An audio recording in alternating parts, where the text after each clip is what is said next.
What's up, everyone? Welcome to the Big Ten Football Talk Podcast. I'm your host, Zach Guggenheim, and we have got a show for you tonight. It's going to be so hectic that I had to separate my guests, at least virtually. But before I introduce my guests, make sure to like and subscribe wherever you get your podcast, Apple, Spotify, YouTube.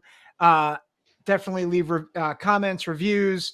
Hit me up at Big Ten Football Talk at gmail.com and on X.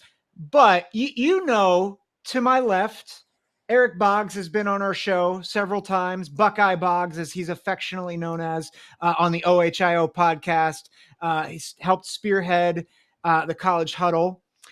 He also wants Angry Ryan Day on a bye week, no less. So he Extra means angry on a business. bye week. Extra angry. angry. Yes. Yes. Or should I say it's improvement week? Improvement week, not bye week. Yeah.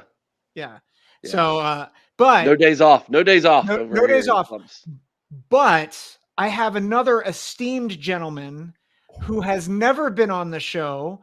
The second man representing the Boiler Express on our podcast, Dylan Kuhn, aka DK. What up, Dylan? How you doing, my man? Who was the first one from our podcast? Russ. Oh, I'm sorry.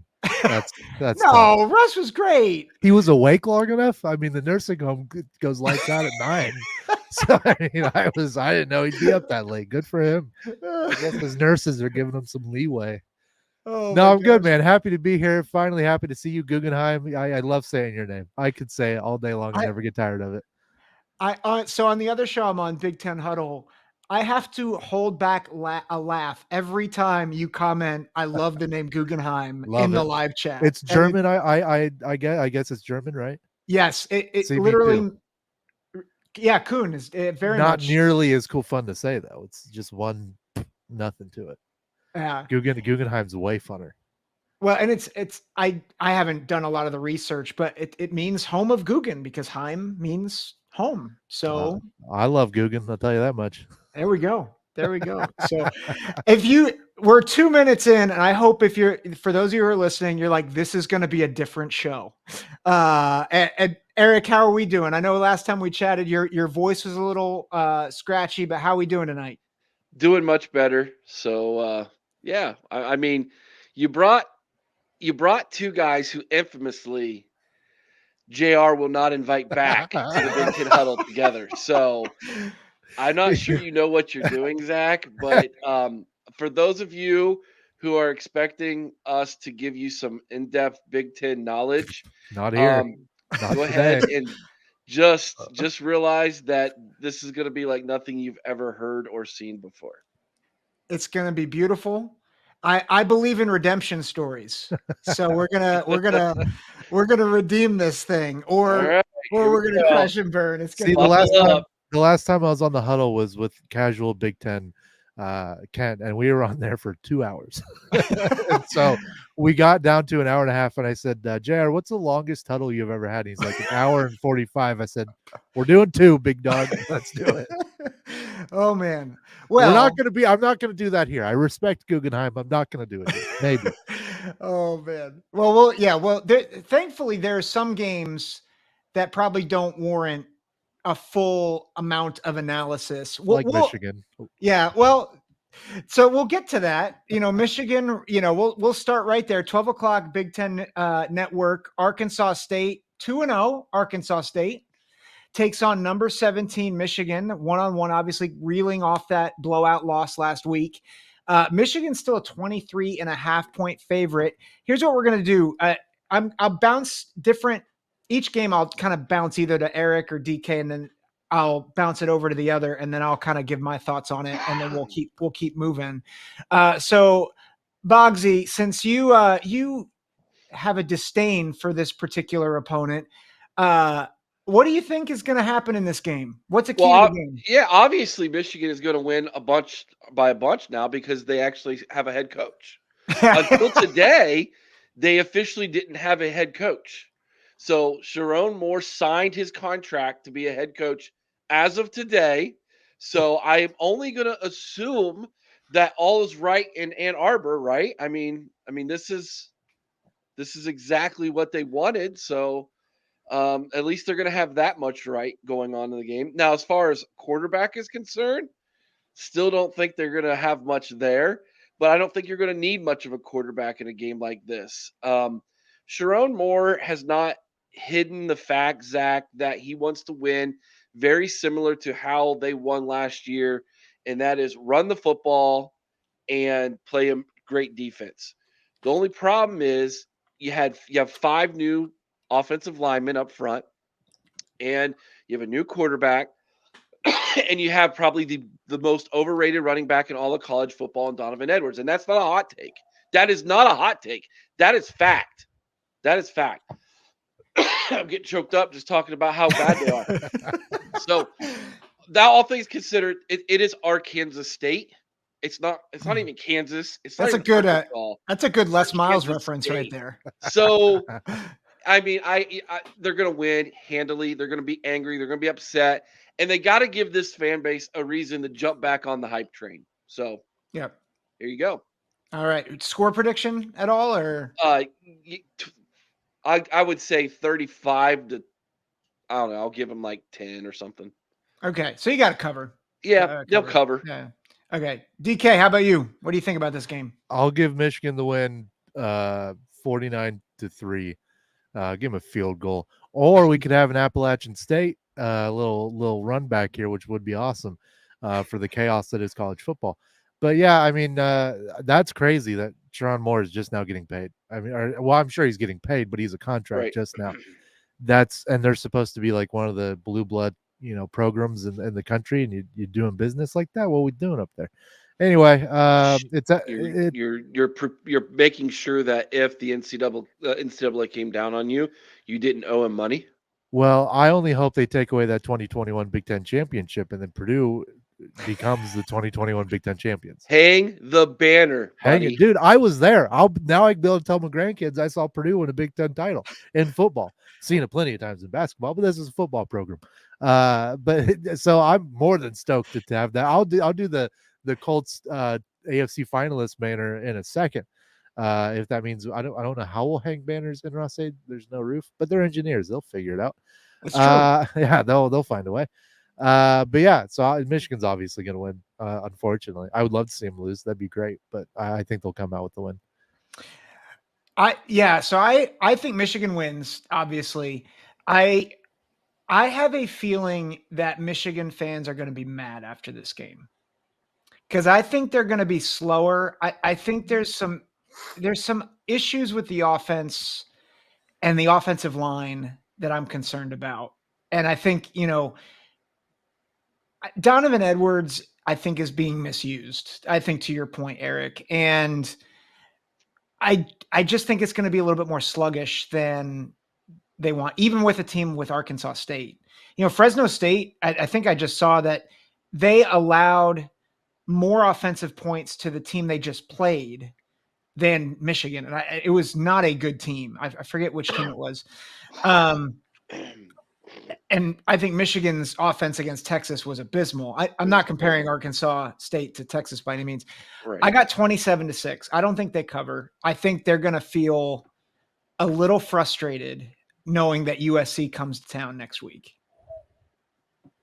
So, but I do think they win, and it's going to be a 21-point win, multiple scores. But I think they're going to be like, is this real? Is this really what we're going to be putting on the field week in and week out? Which might be a hint of where I'm going with another team later on today, or later on in the show. 12 o'clock on Peacock, Central Michigan is going to Illinois. Fun fact about Central Michigan, they have Joey Labus, the former Indiana backup, who has already thrown 5 interceptions. So he clearly shows that he's been from Iowa. Maybe Central Michigan wants to send him back. The spread is 18, Illinois, 18-point favorites. DK, I'll send it over to you. What do you think about this game? Well, having a former Hoosier anywhere near a program is bad news bears, because they all stink. They're all bad at football and basketball, frankly. No, I mean, I'll pick Illinois. Illinois fans hate me ever since I made fun of them for having water guns after going in the tournament or whatever they were doing. I don't know, but Illinois fans don't like me. So shout out to my guy, Sonny Verma. I'll pick Illinois to win this one. There you go. A score? Any score prediction there? Or? Ooh, 20. We'll do 21-7. Eric's like, no. Listen, do you think I'm the score? I'm not the math guy. Okay, listen, Eric, you got something better? You This do. is coming from a guy who literally has on his hat Boilers by a billion. Come on. Come on. Illinois is averaging 34 points per game in their first 2 games, and that includes a game against Kansas. That's true. Trust Bert. All right. And listen. you know Bert, now that he's going to be showcased on the Peacock, is going to strut his stuff. All right. His strut's more like a wiggle. Like it's just weird. It's a little bit of a wiggle and a wobble. Yeah, like right? we're two large fellas, but he's got a walk I've never seen before. Mad props. I bet that guy has got some serious. Well, I'm not going to go there with the frozen pizza story, but he about burnt down his office trying to make a frozen pizza. It's the best story. Who among us has it? Okay, listen. Okay, but all right. No, in all seriousness, Illinois much better than I thought they were going to be. Mm-hmm. Straight up. All right. Illinois is going to handle this game. Illinois might be the surprise team in the Big Ten in 2024. I thought they were going to struggle to get to find 5 wins on the season, and maybe if they're lucky, get 6. They are cruising right now. They look like an 8 win team, maybe even 9 right now. Yep. They look really, really good. And so they've always been, better defensively than they have been offensively under Burt. But the way they look offensively now with a veteran-led offense, that team is dangerous, dude. Yeah. So they're going to win this game easily. I think they score somewhere around 40 points. Give me a 42-17 win. That's really close to what I've got. I've got 38-10. And I think you're going to see a couple of picks.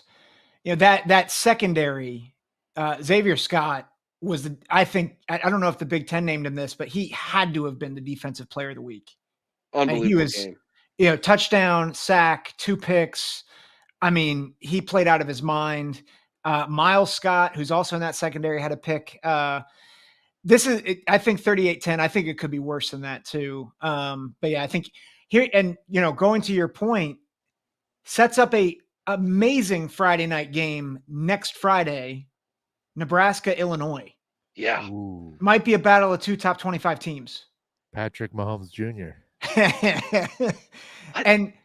and I'll say this. I said this on, I think it was when you, I forget when it was, but I was in the live chat for Boiler Express and I said, Hudson Card and Luke Altmaier, that's going to be a fun, underrated quarterback matchup. Altmaier is playing really well right now. He is. Yeah. We'll go to we'll go to Prairie View A&M going to Michigan State. I didn't even know Prairie View A&M was a school. Didn't even know. Please tell me they're the Prairie Dogs. That's a good question. I do not know. They gotta be. How could you not be the Prairie Dogs? That'd be a fail. No, they are the Panthers. That's the Prairie Panthers. All right. So there's no line on this game. It'll be on the Big Ten Network because okay. First of all, why is this game not on Peacock? Like, who wants to watch Prairie View A&M besides Michigan State? I mean, I'll watch it because I'm a, Zach's like, I'll watch them all. Yeah, but aside from me, who's crazy enough and Michigan State fan? Anyway, that's enough. I'll just ask it as any concern for Michigan State coming off a big win on the road against Maryland? On the fact that I've never heard of this school, I think they're going to be fine. I think they're going to be all right. But no, they'll be fine. Yeah. So Michigan State's not as. I don't want to give Michigan State too much credit for what they did against Maryland because I think Maryland might have the biggest drop off in the Big Ten from last year. And I believe that going into the season, and so far that has rung true for me, that Maryland is not the same without Talia Tagovailoa at quarterback. Nailed that word. Thank you. I still can't pronounce that. I'm So, lucky I could pronounce Hudson Card on a good day, let alone whatever that is. so here's another one for you. Here's another tough thing. So Jonathan Smith is doing really Oh. great. You mean the name that's on every credit card commercial ever that's printed on the credit card? Yeah. I grew up with the Jonathan Smith, and we always made fun of him for that name. Shout out to Jonathan. I don't know where he's at now, but good guy. Good guy. So Michigan State is I don't want to jump to conclusions and think they're back. I think that game, the win last week, although it was on the road, it is against a Maryland team who I don't think is going to be playoff or a bowl game worthy. I don't think they get to 500 this year. So this should be little word of wisdom to the Michigan State fans. Enjoy this one. Rest of your schedule much more difficult moving forward. You get the 3. Can you find 3 more on your schedule and get to 6? That's where I'm at with Sparty. So enjoy this one this week. I'll give them the victory and say they win. Let's give it 38-13. All right, Dylan, what are your thoughts? Yeah, I mean, I bet they'll put up at least 41. So I'll do 41-0. I don't know, Prairie View. There's no way they score. Like who's playing at Prairieville or Prairie Town, whatever they're called? What are they? Well, did I get it right the first time? It doesn't matter. Prairie View A&M. Prairie View A&M. Oh no, they added the A&M. They're an ag school in the prairies. Well, then they may have a good offensive line, some like corn-fed white dudes. So I'll give them that. They probably got some O-line dogs. But yeah, I doubt they scored a touchdown. I'd be shocked if they did. Yeah. I think I have 38-3 on this one. I think they will use this game to kind of work some things out with Aiden Chiles. So I think it may be a little sluggish at times. And I agree with you. I don't think the win against Maryland, I think in context, the win against Maryland's big because I think everybody knew this is going to be a tough rebuilding job for Michigan State and for Jonathan Smith. And so it's a big deal. And I think this is a big game for Aiden Chiles' progression because I think he just came in pretty raw, but you see the talent. And so this game is really not about just winning. It's about progression. And I think that's a big question. Can they find 3 more wins after this game?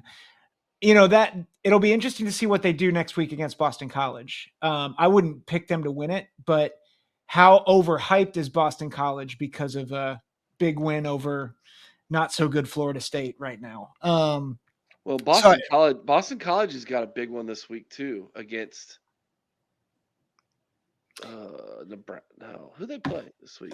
Who does Boston College play? Research. They play someone big this week. Let me look. Because it was like a top 25 game. It was like, it's Missouri. Yeah, Missouri. It's a top 25 matchup. Yeah. That'll be Boston College, Missouri. That's a good game, dude. That is a good game. Yeah, I might tune into that game a little bit. And it's at Mizzou. So that'll be Boston College is in the top 24 and they might be. Well, if they go into Mizzou and they win that game, it's like, okay, Bill O'Brien. Yeah, I see you. I see you, O'Brien. The weirdest chin I've ever seen is Bill O'Brien. Yeah. That man needs to grow a goatee, call it a day. Goodness gracious. It's terrible. Yeah. Can't even do it. I haven't seen my chin in 10 years. I don't know how many are underneath this. Listen. Anyways, man. Prairie View is in Prairie View, Texas. I just looked that up. Nice. See? Big white boys on that O-line from Texas. I know they're dogs. You go look up their website right now. You'll laugh when you see what picture pops up. I can't wait. It's anything but big white dudes. Okay. Prairie View. While Dylan's looking up Prairie View, we're going to move on to Nevada, going to Minnesota, 3:30. Oh. Now everybody just stop listening to Zach's show and looked up Prairie View's website. Whoops. We're going to keep moving. We're going to keep moving. But for those of you who are listening, if you want to comment what you see on the Prairie View A&M website in the comments, feel free. Shoo. Okay. All right. Nevada, Minnesota. Believe it or not, tickets to this game is cheaper than the tickets to Prairie View A&M and Michigan State. Minnesota 17.5-point favorite. Any keys to the game and scores? DK, I'll send it to you. Well, we'll see how tight PJ Fleck's maroon britches are. We'll see how much blood they cut off to his brain, because apparently it's a plenty. We'll see if they can row that boat to somewhere. I don't know. Minnesota's going to lose. I don't know by how much, but I just PJ Fleck. Wow. PJ Fleck is one of those coaches that I like, but I don't want him coaching my team.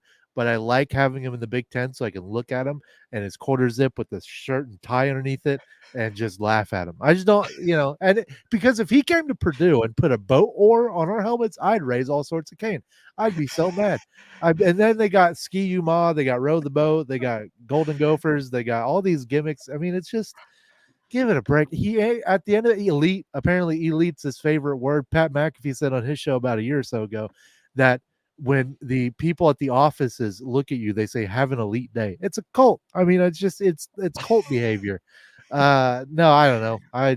Minnesota's going to lose. PJ Fleck is going to lose. I don't know. But yeah, down goes Minnesota. I went on a PJ Fleck rant, but listen. I've went on many PJ Fleck rants, so that's on brand for this show. Nice. All right. Boggsy, what do you think? All right, Boggsy, get adult. All right. There's no way Minnesota should lose this game. Nevada lost to Georgia Southern 20 to 17, and then they barely beat Troy 28-26. They lost to SMU 29-24. How dare you bring facts and research into this? How dare I mean, come on, guys. This is if Minnesota loses this game, then in all seriousness, PJ Fleck should probably be fired on the tarmac. And they're not even gonna be on a tarmac because it's home. And then the equipment manager's got to spend all week getting the boat oars off the helmets. Right. I mean, so here's the thing: Minnesota is. I feel bad for the Sky U Pod guys. I love those dudes. They are the nicest guys. Good people. And they have to be so frustrated with the fact that PJ Fleck has regressed as a coach. When he came in, he had all this energy and excitement and lifted the program. They reached 9, I think it was 9 wins. Did they get to 10 one time? I think they were 10 one time. I think they were 11-2 in 2019 because they lost to Wisconsin and Iowa. I forget if they lost the bowl game or if they won. I think they won the bowl game that year. Okay, so they were 10-2, and then they won their bowl game to go 11-2 that year, right? Okay, yeah. So they were basically one win away from winning the West, and now the West is gone. Minnesota's got zero chance to ever get to Indy. I mean, zero. Okay. Yep. They've regressed to what, 8, 7, 6 wins, and here they are. They have this big season opener against North Carolina, a chance to say we are not who you thought we were, and lo and behold, they're exactly who everybody thinks they are. Minnesota's going to win this thing by 7. It's going to be closer than it should be. I'll give it 21-14 in a game that's like, what are you doing, PJ? What are you doing? I wouldn't say I did make fun of PJ Fleck and his slogans as I'm wearing a Boilers by the Billion hat. So I do want to beat the comments because I know, says the idiot wearing the Boilers by a Billion hat. You're right. That's on me. My bad. Yeah. Out of all the coaches who came out of Jim Tressel's coaching tree, PJ Fleck has to be the most disappointing one. I did not know that. Yep. Huh. I'm a little split on this because I think I am very much a PJ Fleck. There are 2 coaches on this show that I am down on mercilessly all the time. And no, it's a Michigan coach is not one of them. It's Mike Loxley and PJ Fleck. Because I feel like they constantly do. All right, so we need to adjust this list. You need to add Kirk Ferentz to that list. Well, we'll get there. Okay, We'll get there. Trust me. I And there's a difference between him and I think the other two guys. But there's room for him in a special category. The other two shouldn't be in a nursing home? Pretty much. I wasn't going to go that far, but Okay. kind of. But I do. Here's one thing I was encouraged with last week is that I thought PJ Fleck did what you need to do against an overmatched opponent, which is develop the parts of your game that are weak. And so he actually took time to develop the passing game a little bit. I want to see them go deep more often. I think that's probably the key thing. They refuse to. Yeah, and they need to. They've got a great receiver in Daniel Jackson. Best weapon on their team, dude. Best weapon. So good. Underutilized. So good, and it's a travesty that he's underutilized. I think because it's Nevada, I do think they will open it up a little bit more. So I have a little bit of a higher score or a bigger margin. I still don't think they cover because I believe the line, what did I say the line was, is 17.5. I've got 31-17. I wouldn't be surprised if it's close going in the fourth quarter. But I do think Minnesota shows a little bit more progress. But I'm saying that seeing what they did last week and knowing that they know what they did against UNC wasn't good enough. PJ has to prove why he went out and got Max Brosmer. Like that you don't go out and get Max Brosmer just to run the ball 50 times. Right. Like you can't do that. And so I think I want to believe that there is a plan to continue to evolve this passing game. So, but I wouldn't be surprised if, honestly, I wouldn't be surprised with either of your results because we've seen PJ Fleck lose to Bowling Green. The mighty Bowling Green Falcons. Hey man, don't sleep on Bowling Green. Well, not this year. Action, baby. Action. Yeah. Speaking of Kirk Ferentz, we'll go to that game, 4:00 p.m. on FS1. All the times are Eastern, by the way. I keep forgetting that people are it's American time, games. so yes. Yeah, games on the Pacific Coast, Central. I was gonna say Central Coast, and I'm like, there's no coast in the Central. Lake Coast, I guess. But Troy going to Kinnick. Iowa's a 22-point favorite. Too much. I'm way too much. I'm Smash like, the under. I'm not sure. Well, the over under is 38.5. Oh, too much. Jiminy Christmas. Yeah. So, yeah, DK, I'll throw it over to you. Or no, Boggs, I'll throw it over to you first. Thank you. Yeah, you go. Unleash. Iowa won 40-0 in their opening game because Kirk Ferentz wasn't allowed to be there. That guy holds that team back so bad. And I don't like Iowa fans. I don't like them. And here's the thing. I feel sorry for him because he's held them hostage for decades. They are under the mindset that Iowa can do no better than 10 wins and be second and play second fiddle to the big boys in the East. That was their mindset. And they're fine with that because that's how Kirk has set it up to be for them. Iowa years ago used to be one of the best teams in the Big Ten long before Kirk Ferentz was head coach. And they can be that again. You don't believe me? Look at what's happening to the south of you in Lincoln, Nebraska. That team is on a trajectory that you thought you had, but it was all fool's gold. You were never on that kind of trajectory. Nebraska is going to pass them by, not only this year, but for a solid decade, as long as Rule's there, because he's 10 times the coach that Kirk Ferentz is. Cut ties, fire the guy, get rid of him, and restart your program. Iowa is a joke to me, and I can't wait to hang about 60 or 70 on them and their awesome defense that is absolutely going to be gassed in the fourth quarter because your offense is trash. As bad as Michigan's offense is, Iowa is even worse. DK, you're relax. You fanning you off. Boggsy's getting hot. That's Iowa take. I've been preaching that for solid 3 years. Yeah. What's your score on this? 24-17. Okay, close game. DK, what you think? Yeah, I mean, can't follow that up by Boggsy. I'm gonna go. I'm gonna go 21-10, and I'm not gonna give them as many points as Vegas thinks they're gonna get because that's diabolical. I don't know how in the hell that became a thing. So I don't know who's running the books over there, but they need to be fired. Not that I'm like good at numbers or a bookie or any of that. If I'm a bookie, so many people are in trouble. But yeah, no, Iowa's going to win, but they're going to squeak by. And I don't know, I don't hate Iowa as much as Boggsy does. Kirk Ferentz, he's Kirk Ferentz. I think he has run amok over there for all this time, and they are oddly okay with what they have, and I feel like Iowa could be better, especially with the. I mean, Iowa State's done fairly well, beat them. So yeah, I don't know what I don't know what dirt Kirk Ferentz has on somebody over there or the athletic director, but whatever it is working.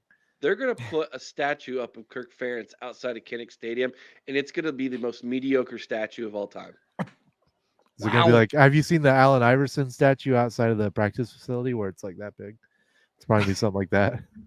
We talk about We practice. talk about practice. Yo. It's gonna be a big.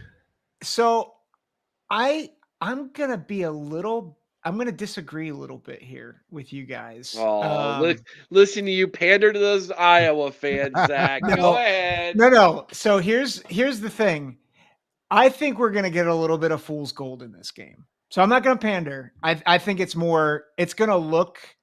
I actually have 37-3, and here's why. I think the offensive line was good enough to beat Iowa State. I think Caleb Johnson certainly was good enough to beat Iowa State.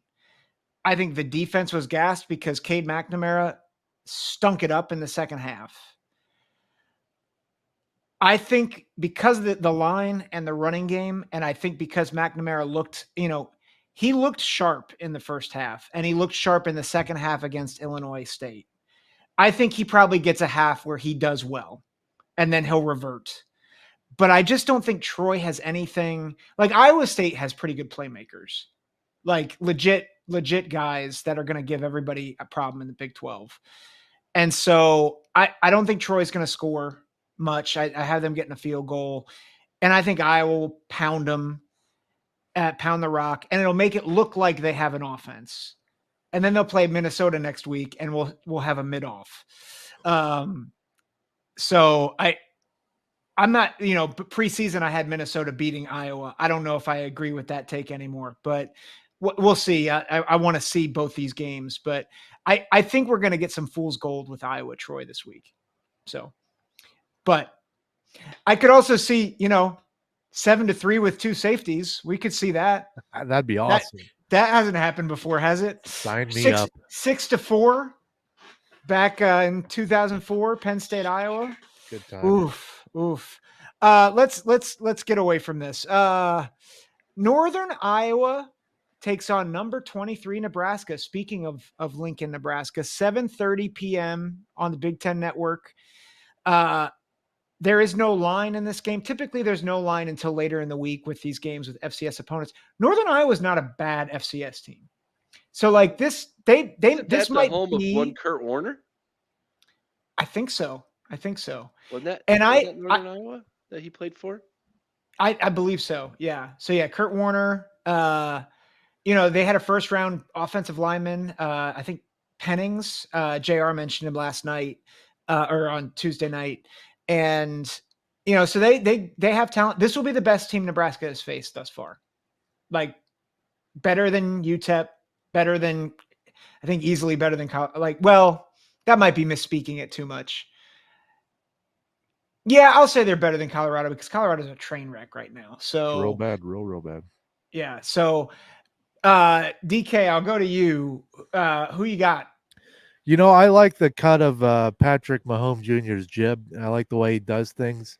I like that he's just completely hijacked Patrick Mahomes' everything and just used it because it seemed to work. I mean, he's good. He's really good. But, like, once you use Patrick Mahomes, I'm a Joe Burrow guy. But, like, Pat Mahomes is really good because he's won a lot of Super Bowls. I'll give him that. It's just weird to hijack somebody else's personality, make it yourself, and then but it's worked for him. Kids making money, I'm sure.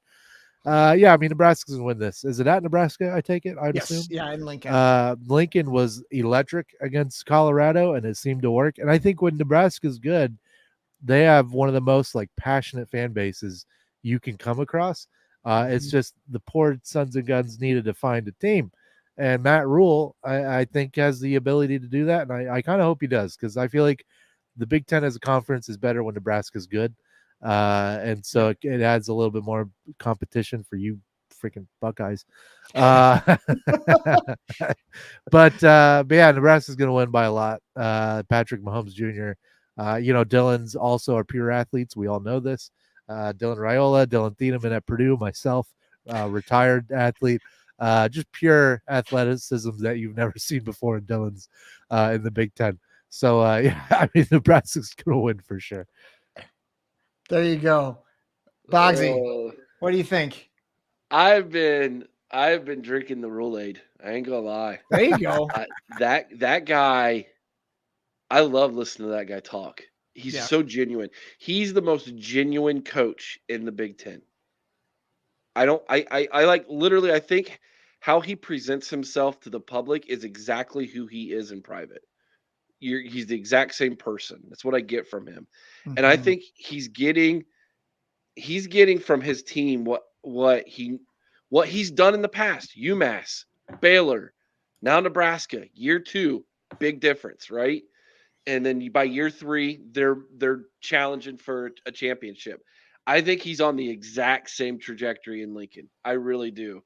And gosh darn it, them fans deserve it. That is a good fan base. And I've never had a negative interaction with a Cornhusker fan yet. And they deserve that. What's the Nebraska guy in Banter's or not Banter, Jiminy Christmas, the Huddles Network? Common fan? Is that the rip dude who always wears basketball jerseys? Guys, no. He's from the voice of the Cornhuskers. Oh, Justin that college football, yeah. Justin's ripped all to hell. That guy. Yeah, if I were in that good of shape, I'd never have a shirt on. Yeah, good for him. I told him that it was nice to see that his muscles got muscles over the off season. Yeah, good for him. Yeah, and then like a true Cornhusker, he thanked me.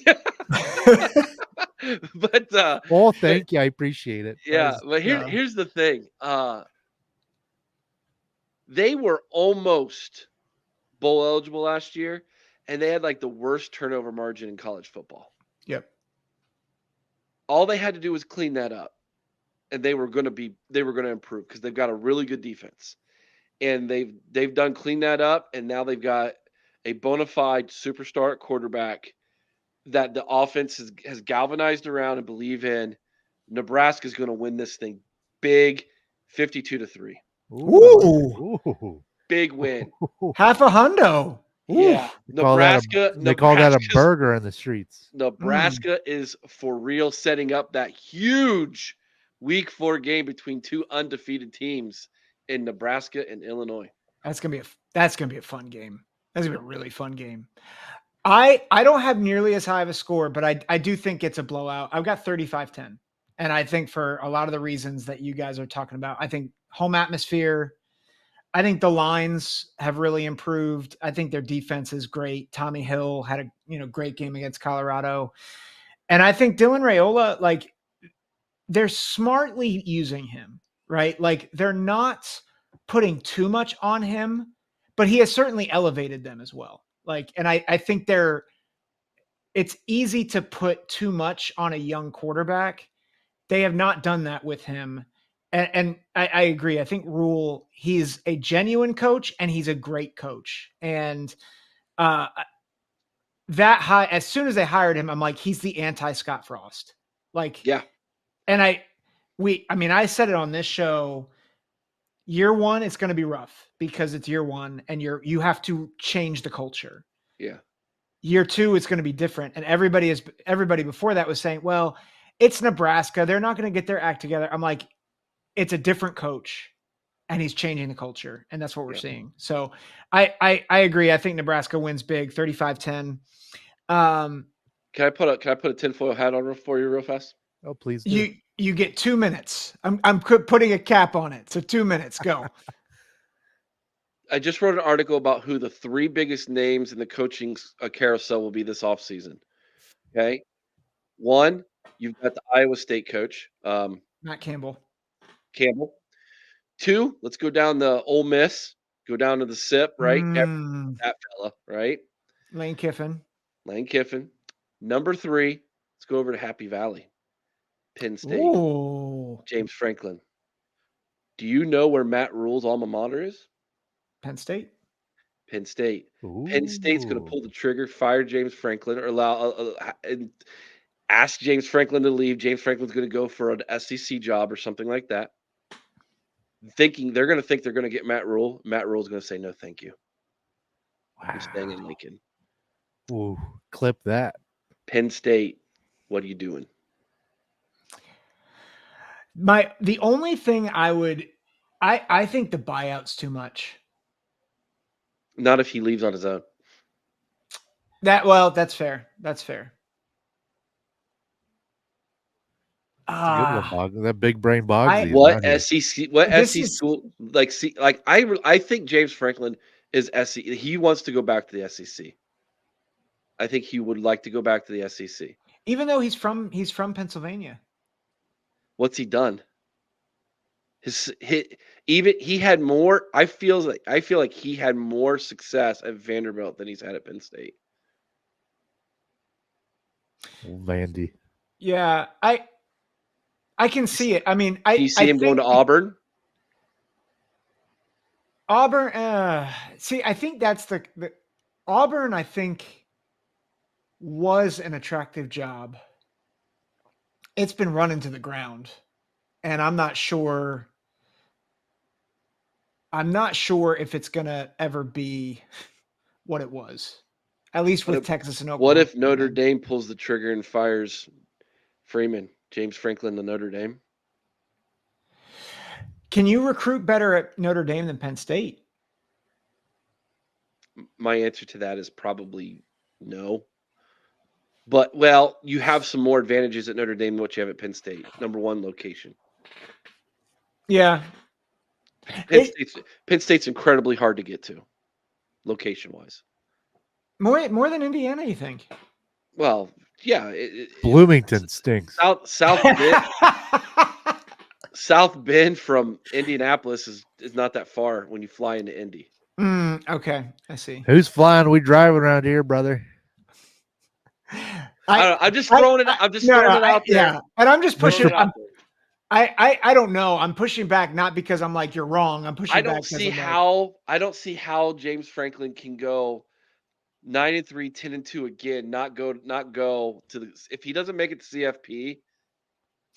I do think if they doesn't make it to the CFP, because I think at 10-2 they make it in. But what if Rutgers is 11-1? What if Nebraska's 11-1? I don't see. I think in my mind, I don't think they're going to get there. But anything can happen in this day and age. But we'll get some more tinfoil hat wearing. All right, and we'll talk about Mr. President. Your 2 minutes is up, Mr. Yes. All right. What we all want to talk about: Eastern Illinois Northwestern, 7:30 on the Big Ten Network, on the lake. Does big news? Jack Lausch replacing Mike Wright. I think they're similar quarterbacks, but they made a change. Does that have any impact in this game? No, Northwestern's going to win ugly. Yeah, I agree. DK, thoughts? Give me the Lake Cats with the W. Lake Cats. That's a great mascot, straight off. That is great. They should change it right now. Yeah. Forget the Wildcats. Everybody's the Wildcats. Just for this season. Like, you know how minor league baseball teams change their name for a game? Yep. They should be the Lake Cats for just the year. Listen, Northwestern, you don't have to pay me. Those are free. Okay, that's on the house. Genius, you. You marketing genius. I try. The Lake Cats. I like it. I love it. I like it.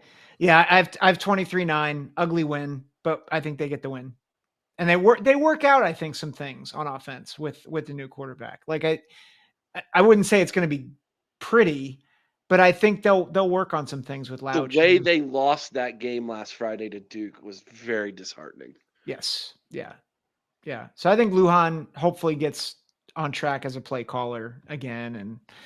But yeah, it was a tough break for them. I'd say more, but I already lamented quite a bit on my recap show. So we'll move on. We'll do Maryland at Virginia, 8 p.m. on the ACC network. Maryland a 2.5-point favorite. DK, I'll go to you. Who you got in this one? I will never pick Maryland to win anything ever again in the rest of my life. Shout out to Big Banter, rest in peace. So I don't know. Like Maryland looked decent against. I mean, they look good against Michigan State, fine, but go Cavaliers, take down the Turtles. You know All who right. Maryland is, don't you? Yeah, I know. They're the Terrapins. No. You No. You know who they really are, don't you? Yeah, the 4 guys on that podcast. No. Come on. The guy do that they- was on my show with the hoodie Who and do sunglasses. they want to be in their minds? Oh, they want to be They're a poor man's Duke. There it is. Maryland is a poor man's Duke. I love That's it. who they are. Hey, they got Scott Van Pelt though. Virginia wins by a field goal. That's what I got. I have Me Virginia. too. I have Virginia 31-28. Sounds good. Yeah. And I'll be honest, I think Virginia may have the same coaching problems that Maryland does, Yeah. but I just don't trust Mike Locksley. So, and I don't trust, I just don't trust them. Mike Locksley, literally, his coaching career at Maryland was on the coattails of Talia Tagovailoa. That's what it was. Yeah. He doesn't have them. You're And there's good no at words, reason why Bugsy. Maryland should not be a really good football team being in the heart of the DMV. Yep. It's a failure. Yeah. I agree. I second that. All right. So this one's going to be fun. It's Indiana at UCLA, which is in LA, if you hadn't heard. 7:30 p.m. NBC and Peacock. So if you actually pay for Peacock, you could watch it on there, or you could just watch it on NBC. Or you could just not watch it. This is gonna be a fun one for me. I'm actually really excited about it. But I can understand the Purdue fans saying I'm not gonna watch Indiana play. Do you not hate watch? No, I do, especially if they're losing. I will absolutely. Like Okay. if So UCLA, you've watched a lot of Indiana football through the years, huh? Yeah, that's true. That's true. No, they're a bunch of losers. I mean, you ever been to Memorial Stadium? Yes. Don't go. It's not fun. Terrible. It's not a good place to watch Okay, football. listen, this is a Big Ten show, not a Purdue and Ohio State show. Let's love the Hoosiers here. It's really bad stadium, Zach. It really is. I'm gonna just let Do you it know lie. when Indiana takes all of their brochure pictures and everything? You know when they do that? Yeah. It's when Ohio State's there. That's a true story because it's all red, and they're like, "Look how full our stadium is." They tweeted a 50% photo. Ohio State fans. When you zoom in, it's like Braxton Miller jerseys, and like you just gotta zoom in to quickly figure out that none of those people are Hoosier fans. And by the way, I mean, you're talking about a school that spelled their own name wrong on a dang on jersey, like just the Hoosiers. I don't know, I forget how they spelled it, but it was wrong. But yeah, as you can tell, I don't like IU. That's fair. You know what is a good stadium? The Rose Bowl. Yes. And that's where they're going to be playing. For bowl games, because UCLA doesn't even go to games. Hey, okay, Big Ten show. Come on. I use a 3-point favorite. Who you got in this one, Boggsy? After saying all that negativity about Indiana, they looked really good. So they did. Okay, I don't like Kurt Signetti, and I look at him as kind of like a bad guy. Like he wants to be kind of like the heel in the Big Ten. And I'm like, you know what, Indiana, you've been a jobber for so long in the Big Ten. The fact that you're acting like a heel, like is Kurt going to give you a little bit of a push here? So Indiana wins this game. They go on the road in LA, take down UCLA. They're 3-0. They're riding high. The folks in Bloomington don't even know where Los Angeles is. Like they don't even know where California is. What do you? Listen, the last time They Indiana barely know where their own stadium is. Like, Dylan, the last time Indiana went to the Rose Bowl, I wasn't born yet. that means I definitely wasn't. And I'm born. old as dirt, dude. So this is a big deal for them. Yeah, Big deal for them. that's good. What's your score? You know what? Give me Indiana 38-24. Okay, high scoring. High scoring. How about you, DK? I think I have an idea where you might go with this one, but Well, here's all I'll say. Okay, Bruins by 1 billion. there you go. By a literal billion. There have been people in the past. We went on a Virginia Tech podcast last year, and I said Boilers by 1 billion, and the Virginia Tech host literally thought I meant Purdue was going to score 1 billion points. And I said, "Sir, I'm dumb, but I'm not that dumb. Like, relax." So, like, I'm picking UCLA to win just for the heck of it, because I can't say Indiana and win. Oh, I just did, but I know UCLA Bruins by 1 billion. All right. All right. Ooh. I preseason picked UCLA, and part of my reasoning was Indiana having to travel out. UCLA had a bye week. It's hard for me. It's hard to equate Indiana because like they played a glorified high school team last week, right? Yeah. But there is something about Signetti, and I appreciate the wrestling terminology, right? Like they were jobbers, but now he's a heel, and heels sometimes get booked a little bit better when you do that. And not that this is fixed, although, conspiracy theory, tinfoil hat, maybe, never mind. We won't go there. But I do think Indiana has elevated, and I just think the coaching advantage is going to be too stark. And I think the talent is a bit more proven at Indiana with Elijah Surratt, Rourke, the quarterback. I just think it's going to be a little bit too much. I got 28-17. So I think Indiana. You're better. You're better than that, Guggenheim. Also, why I'm here, why on the topic, Signetti dyes his hair. Just like Ryan Day dyes his beard. And he does, Boggsy. You know dang well not. that he does He too. doesn't. I have seen photos of that man in off season with a Santa Claus beard, and then all of a sudden he walks the sidelines with a jet black beard. At that age, you do not have a. I'm Listen, 28. I'm listen. 28 years young, and I have grays in my beard. Listen, you when tell you- me that man has a jet black Listen, beard. when you're a Sith Lord like Ryan Day is, it's naturally black. All right? It's naturally his But heart's black. Signetti, Everything about him is black. He wears black hat, black. He's all. Listen, this isn't like a Macho Man after he dyed his beard black. All right, straight up, Ryan Day's all natural. Oh, man. but Signetti for sure dyes his hair. Absolutely. I like how Ryan Day is a Sith Lord who also is a mental health advocate. That's Hey,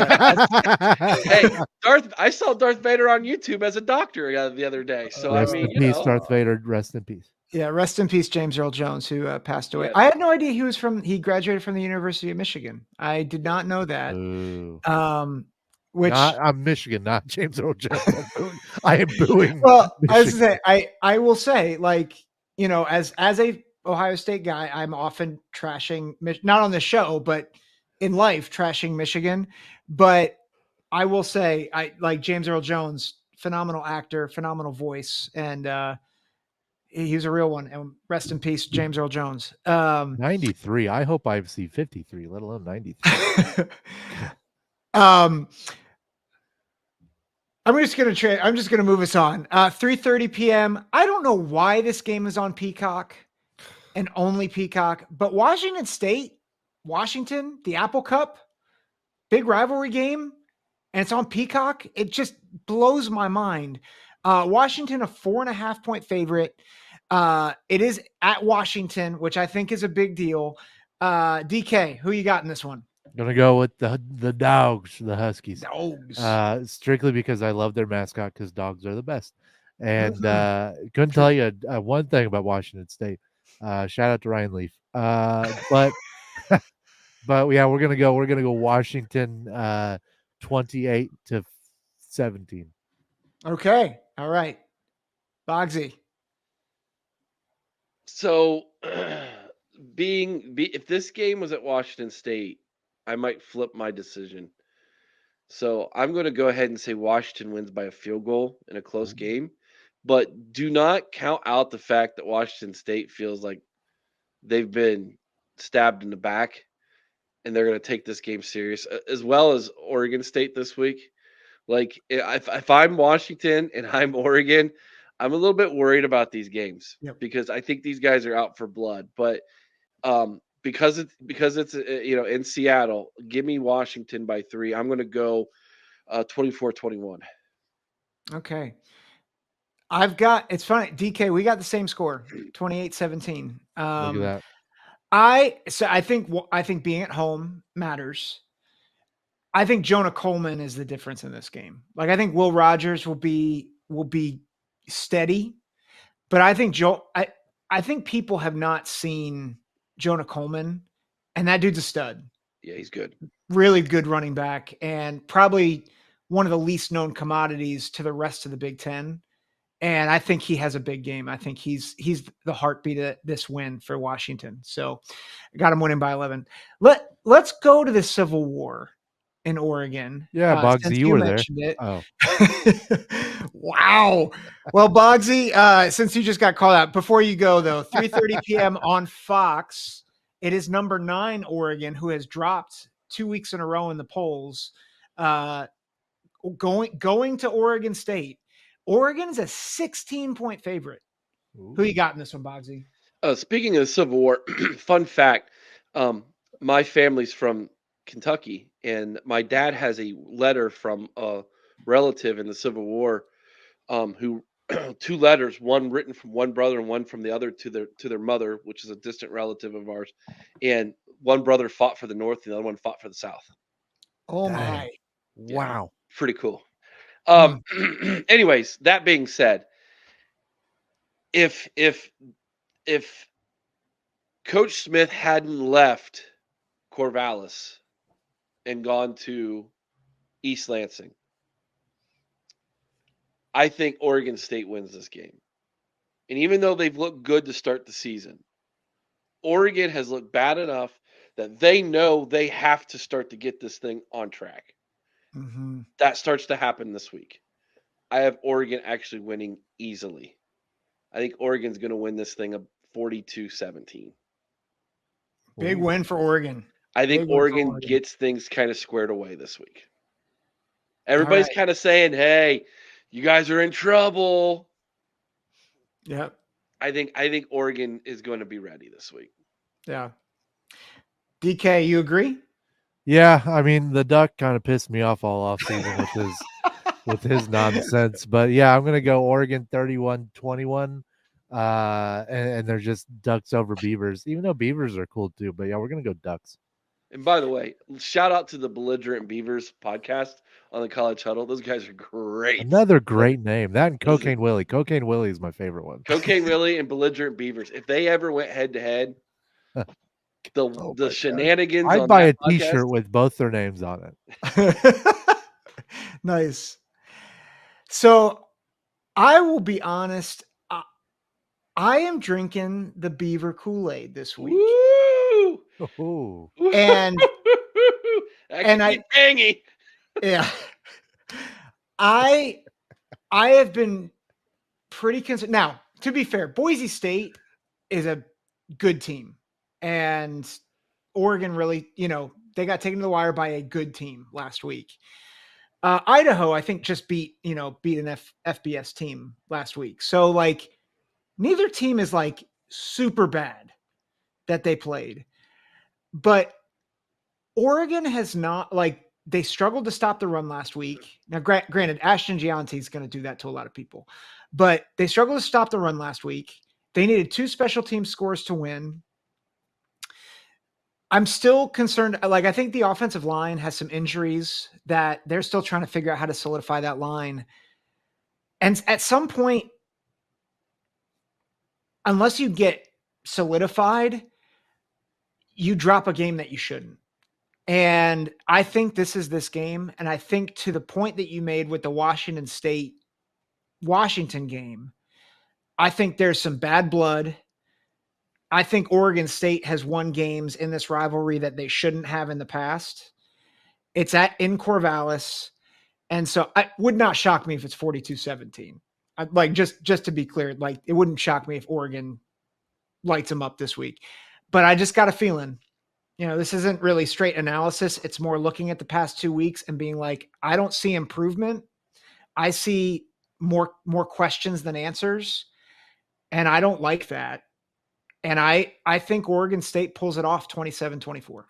So if there's a game that they're going to drop that people aren't expecting, it's going to be when they go to West Lafayette, Indiana. That place is different at nighttime. Yep. They play them on a Friday night under the lights. You know it. Purdue's nobody comes into Ross-Ade at night.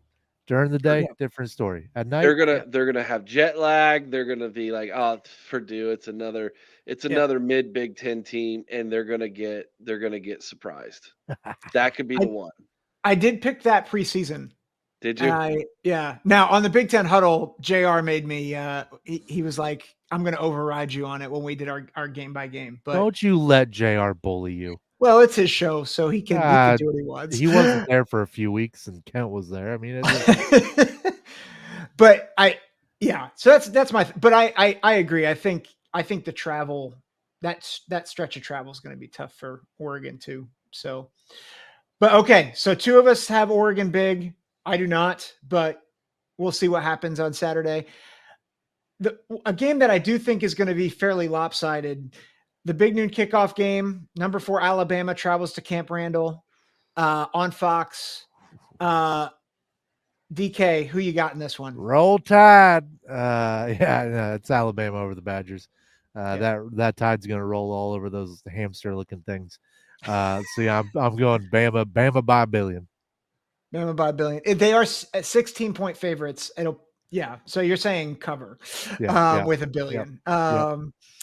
Boggsy, how about you? What do you think? Luke Fickell's disappointing me this year already, even though they're 2-0. Yep. They've not looked good at all. I thought they would be further along than they are in their rebuild under Luke Fickell. Things are just not taking hold there. And I'm starting to wonder if the Luke Fickell experience is not for Madison, Wisconsin. And I don't disagree. Like I just discussed this with who did I talk with last week? TJ from Common Fan. We wondered if Luke Fickell is Wisconsin's version of Scott Frost. Oh, Scotty Frost. And I don't say that to demean him. I'm like, I feel like I'm seeing the same movie from last year again. And I think I do like him over Scott Frost. I couldn't stand Scott Frost. Yeah. It's when he said Purdue was a winnable game. And friend of the program here at the Boyle Express podcast, Markel Jones, there's a famous clip where he walks by after Purdue smokes Nebraska and he goes, "It's just a winnable game." Like, it's one of my favorite clips of all time. Yeah.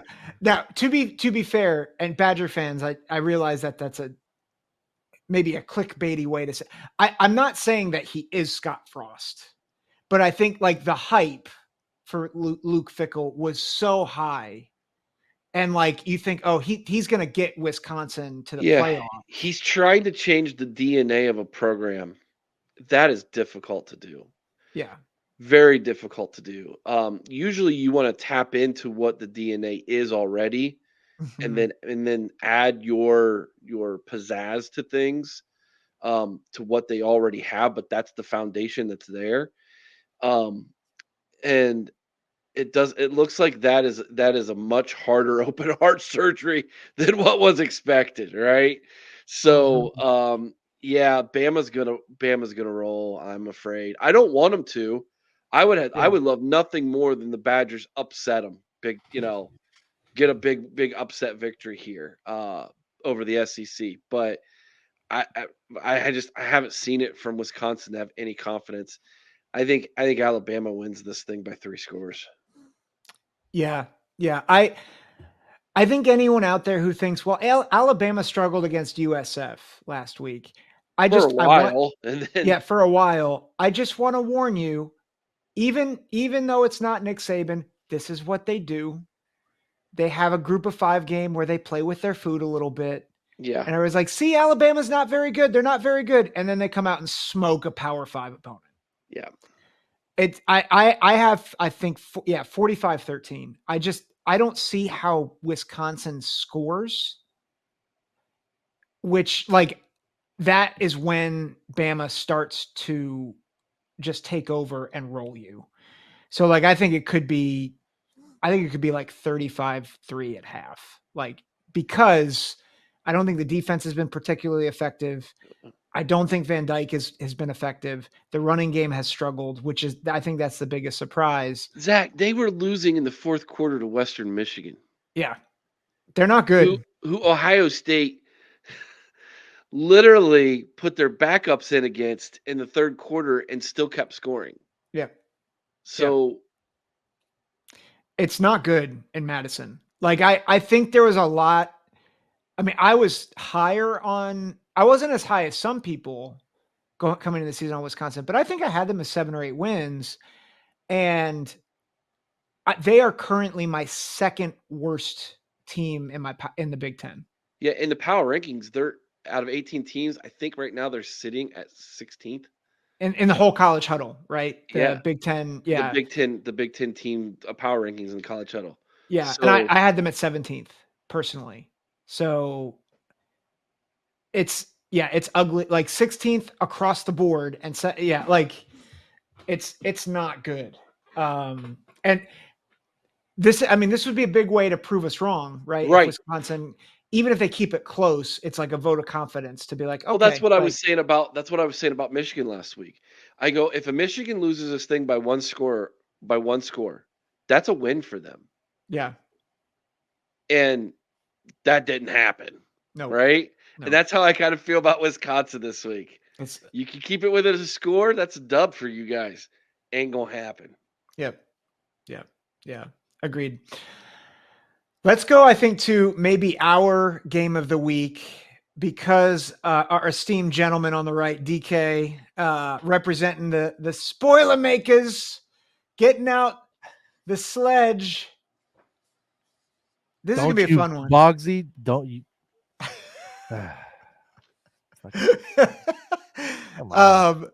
This is going to be a 3:30 kick on CBS. Number 18 Notre Dame taking on the Purdue Boilermakers. Notre Dame a 10-point favorite in spite of the fact that they just lost to Northern Illinois. DK, I'm going to go to you first. Who you got in this one? These cats up at wherever Notre Dame, I forget what they're at. Anyway, Notre Dame ain't ready. They're not ready for the buzzsaw. I would feel better if it was a night game like Boggs you referred to earlier. It's a 3:30 kick, which is I think rigged. I think Notre Dame didn't want to play us at night, which I understand. But yeah, I'm gonna go. Hudson Card's gonna go bananas. You got Seven, who's a baller, who is like the size of a lineman or a tight end, but he's playing at wide receiver. Maccabee's gonna go bananas. Jordan Love's gonna go bananas. We're gonna have a hell of a game. I mean, I'll be there. I'll be in the stands. Real excited to see it. Boilers by 1 billion. Nice. Hammer it down. Boilers by 1 billion. Boggsy, what you think? It's South Bend, Indiana. That's Dylan. it. I don't know if you've ever heard of it or not, since I don't. It's not a real place. It's not a real place. We know it. No, many would agree with you. They would say it's a magical place. Yeah. I'm not one of those people. Although I predicted that Notre Dame would go 12-0 and be the fifth ranked team in the playoffs. That didn't happen. However, I heard today that there was a very good excuse as to why Notre Dame lost that game last week. Their tablets weren't working on the sideline. Did you guys hear that? I did not. It. Oh yeah, their tablets weren't working all game long, and so they have a built-in excuse as to why they lost to the team that was ranked second to last in the MAC in Northern Illinois. That's tough. Youch. Okay, here's the thing. If Notre Dame comes out and they do not play inspired football, Purdue's going to beat them. Mm-hmm. And then the fire Marcus Freeman chants are going to get very loud in South Bend and all across the country because Notre Dame fans are everywhere. So here's the thing. This pick is for the Wild man. Chris Wilds cannot stand Marcus Freeman. Oh. He hates him because he's a former Buckeye who's turned his back on Ohio State and talked all kinds of trash. I'm wearing the Chris Wilds Memorial Trophy, half Purdue, half Ohio State. This week, we're going to have back-to-back call-in shows on the Always Irish where people are going to be crying and upset because Purdue is going to shock the world and beat Notre Dame 31-28 by a field goal. It's not by a billion, but give it to Purdue. They're going to shock them this week. Come on, Guggenheim. Come on. It's coming. Jump on the train. So come on, ride that train. Here's my come on, ride that train. And ride it. Wow. We got a reference back to the 90s. I love it. We got karaoke night breaking out. People are gonna be like, did I let's start listening to a football podcast or a karaoke show? What's going on? Riley Leonard is playing hurt. He was not good in his soul. No, like he's hurt, like he's actually injured. Like I think he had maybe a sprained labrum. I would say that too if I lost to Northern Illinois. But so he's playing hurt in this game, which I think people are concerned about because he didn't play well. He hasn't played well healthy. The other thing that was an interesting stat for me, Northern Illinois allowed 15 points to Western Illinois, the same team that Indiana beat 77-3, maybe the worst team in Division I. They allowed 14 to Notre Dame. Now, granted, 2 of those points was a safety, so technically their defense didn't allow more points than against Notre Dame. However, I think Notre Dame's win against Texas A&M was a bit of fool's gold. I think the offensive line, because of the injuries up front, I think their offensive line is average. I think Hudson Card's the best quarterback they have faced up to this point. Amen. Easily. Yeah. Purdue's coming off a bye. It's at home. I think Notre Dame's going to struggle to score in this game. I think they're going to have to settle for field goals. 27-16 Purdue. Let's go. And I think Purdue shows, like I've been saying for the past several weeks now, Purdue is better than people think. I think this show. Purdue is better than people think. And I think the 2 best teams in Indiana are the Hoosiers and the Boilermakers. One. There's one. There's one. So you're saying that Notre Dame's on par with the Sycamores? No. Don't put words in my mouth. The Fighting Larry Bird. All right, Guggenheim, listen. Can I add one more thing to your analysis? Yes, go for it. Notre Dame does not have an offensive identity. They don't have an offensive line. Oh. They do not have an offensive identity. And just if there's any Notre Dame fans who are listening to this, mark my words, you're about to lose a couple more recruits, including Deuce Knight. They're coming to Purdue. He's not coming to Purdue. He's going to stay in the South. But things are about to get really bad in South Bend. Really bad. Yep. You hate to see it. Yeah. Well, and I don't. So I think it's to the point. Like, and I unlike Chris Wilds, I want Marcus Freeman to succeed. I know he's said disparaging things about Ohio State at times, but he's a Buckeye, and I want to see him do well. But I just think he got elevated too quickly. He did. Great coach. Like I think he will be a great coach. He doesn't know what he's doing as a head coach, and that's like Ryan Day had to make that analogy. Ryan Day had to learn on the job as well, right? and he had some growing pains, but he got to grow in an F1 car, Yep. right? Yeah. Big difference here. Yeah. And Notre Dame's not that. They're Mhm. more of like a stock car here, okay? Um, so, but here's the thing about Marcus Freeman that I just want people to realize. Last week, if I'm a Notre Dame fan, I am so discouraged by what I saw last week. How many times did he turn to his little analytics guy on beside him to ask him what the analytics say we should be doing in this situation? Mhm. Re- you can't do that as a head coach. Yep. That tells me that he is indecisive as a head coach, which means he's second guessing himself. That's not good. Yep. Not good at all. Yeah, I mean, it's good to have analytics, but you better know in your gut what you're gonna do. Like, You you know better who knows know. what to do in their gut? Ryan Walters. Yep. I think so. To that point too, I think Ryan Walters' defense in year 2, I think is going to surprise people, and I think a big part of this too is Notre Dame's offense is struggling. Ryan Walters is a defense first guy, and I think they're going to cause some havoc He's for. gonna dial it up, man. Yeah, yeah, That I quarterback's in trouble. yeah. And, So and I if and if they go to Carr, their Mhm. backup, if they go to Carr, it'll be the first time he's been in a game, right? He's a true freshman. Yeah, That kid's gonna be like a deer in the headlights yeah, yeah. Ross-Ade's So scary. yep, at night, agreed. not during the day.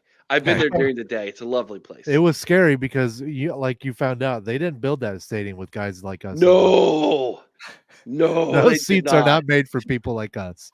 Let me tell you. Oh I've man. seen Zach Eady and Isaac Harms and Will Berg. I've seen these guys try to sit in the bench seating at Ross-Ade.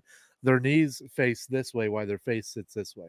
I don't know how they do it. It's wild. Oh man. They need a chiropractor afterwards. Yeah, I need one afterwards. Golly. Shout out Big Mac Mary. But Oh man. Well, this has been fun, and we kept it under an hour and a Wait a half. second, we're missing one game. Which game? Ohio State's game. Oh, they're on a bye. who needs it? Oh, they're on an improvement week. They are going to improve like no one's ever improved before. Yep, On that No, Marshall. November 9th. Be ready. Okay. Old DK's coming to Columbus. You We're gonna raise I some can't game. wait for you to come. Hey, It's gonna be by the great. way, this is a little off topic. I've there's a lot of Purdue people who have contacted me from our Purdue preview Yeah. who are like, "Hey, we're coming to the game. We'd like to meet you." They don't want to meet you. They want to meet me. Mm, I What's up get with it. that? I get it. I mm. listen. The only thing I get yelled at me at games is I started Purdue used to have an inflatable mascot named Rowdy, and I've been asking where he's been for years now. And so one of my slogans on the podcast is "Where's Rowdy?" So once in a while, and while I'm walking through Ross-Ade Stadium, I'll hear "Where's Rowdy?" And I'm like, I don't know. It's a good question. That's the only time I get recognized is when people ask me where the Where's inflatable Rowdy mascot. guy? Yeah, where's this Rowdy guy at? That's awesome. But You that's need to write Although you need to write a children's book about that instead of although Where's Waldo? here's, that's a here's the good thing. idea. Here's the thing.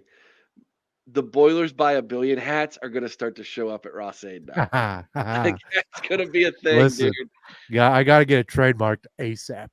Yep, Yeah. royalties. There you go. There you go. So, gents, why don't you tell them where we can find you guys? Eric, why don't we start with you? TheOhioPodcast.com. Go check it out. We have great articles every single day. We have the links to all of our sites, YouTube, um, Spotify, Stitcher, you name it, we're there. If you don't like the way our faces look, we don't blame you. You can listen to the audio version of it. We have Facebook. We have the old Twitter, X, whatever you want to call it. We're there as well at the Ohio Pod. But yeah, go to our website, theohiopodcast.com. Cool. And you can catch Eric and I just did a fun collab Yes, we did, buddy. about the baptisms going on at Ohio State, which you guys should totally check out. It is obviously of religious nature, so if you're like, no thanks, feel free to pass on it. But I'd encourage you guys. One of my favorite episodes I've ever done. So talking about faith and football. So, DK, where can we find you guys? Boiler Express. Oh, what are we on Twitter? Boiler Express _ on Twitter. That's where you'll see most of our stuff. We have an Instagram, don't really use it all that often, and we're on Facebook where we do go often. And then our YouTube. It's all Boiler Express Podcasts anywhere and everywhere. You can follow your boy Dylan Kuhn _ on Twitter, where I just talk nonsense. But yeah, we're live mostly every Tuesday night, with the exception of this week, which will be live right after I get done with this. It's a Frank and I episode, so that'll be fun. Big brain Frank and little brain me. So that'll be a good time. But yeah, you can find us there. Do what? Not little brain, big mouth. There it is. You gotta have it somewhere, and I got it there. But yeah, you can find us there live every Tuesday night, anywhere where you live stream. And then you can catch me in the comments or on the phone calls at the OHIO podcast. I'm there often, just for no reason, really. I mean, people are probably quite confused why there's a Purdue guy calling into an Ohio State show all the time. Mostly because I like to yell at Chris. That's kind of my favorite thing to do ever. But before that November 9th game, I know I will be on multiple OHIO pod shows that week. And if Purdue wins, oh boy. Oh boy. Oh boy.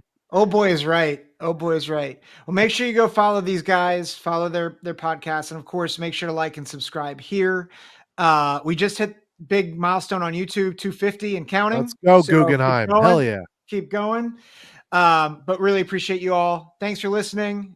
This was fun, guys. Thanks for being here. You're welcome. Hey, Guggenheim, I love you. I love you too. I appreciate. Well, we'll do this again. Oh yeah. We will have both of you on at the same time. This worked well, I think. So JR might not tune in, but JR probably sent you a text. Why are you doing this? I did send him a last minute invite. I was like, you want to join? He's like, I'm not sure how I feel about JR. He didn't say it like that. I'm throwing him under the bus a little bit. So throw him under the bus. No, he didn't say it like that. But thanks for the rest of you watching and listening. Take care. God bless.